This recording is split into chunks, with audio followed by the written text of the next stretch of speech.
So you guys, God is so good. I could not go to sleep without recording this and sharing the testimony that our sister from the Battle Beautifully family shared with us this evening for my birthday. My birthday is actually today, 9/29. I asked the Lord to do something in the lives of his people. We have been fasting, we had been praying, believing God for some major things, and there wasn't enough evidence, enough fruit. And so my prayer was, God, let there be evidence, let there be fruit in the lives of your people. And that was my request for my birthday. And before the month was out, God has been doing one thing after the next for the Battle Beautifully family. And so I wanted my sister to share, and she was nice enough to share. So I'm just going to bring her on in now. Earlier in the year, back in February, Tiff actually called me one day and she told me she had a dream um pertaining to me. And she was telling me the dream. I'm gonna say it real quick.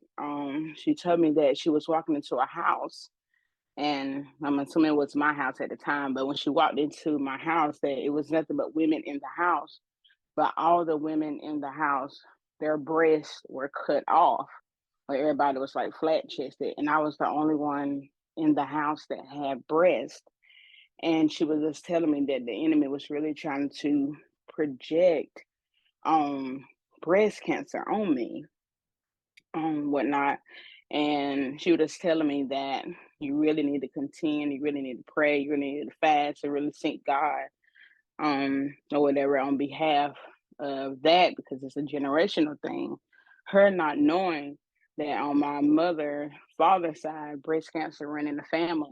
We ended up going to a family reunion last year, and not yeah, last year, a few years back, my mom was actually battling breast cancer, and four other of her first cousins was battling breast cancer as well.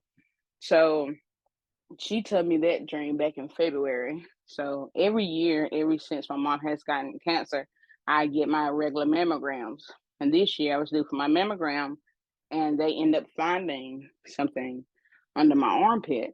Now they usually will find a cyst on my breast, and I would tell them immediately to remove it.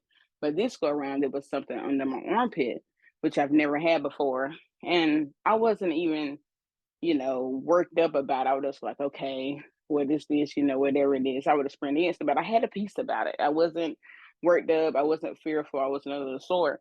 So they told me that I had to schedule another appointment for a diagnostic so they can really get in the depths, because it was in the armpit. And just the way the lady was talking, like it was something. So I was like, okay. She scheduled it out, and I ended up going like a good week. And I can tell the enemy was kept trying to project fear on me, but I had to constantly pray and really like speak the word over the situation so the enemy won't try to get in my mind. So I end up going. I called every day for a cancellation, just so I can get in there, just to go ahead and figure it out. Just because when my mom had it, she had a cyst that went unnoticed for a year. They wouldn't remove it, they wouldn't do anything to it, and it ended up turning to cancer. So I was like, let's go ahead and get this going so we can see what's going on.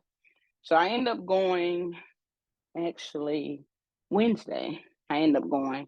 Um, I prayed. I actually said a prayer or whatever, and I went in there. And when I went in there to get it done, she felt it when I changed my clothes. They marked the spot and everything, y'all.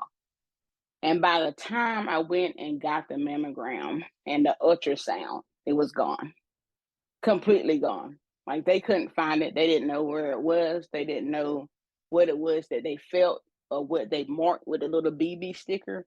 But when they did the ultrasound, even the doctor came in and did another scan. It was completely gone.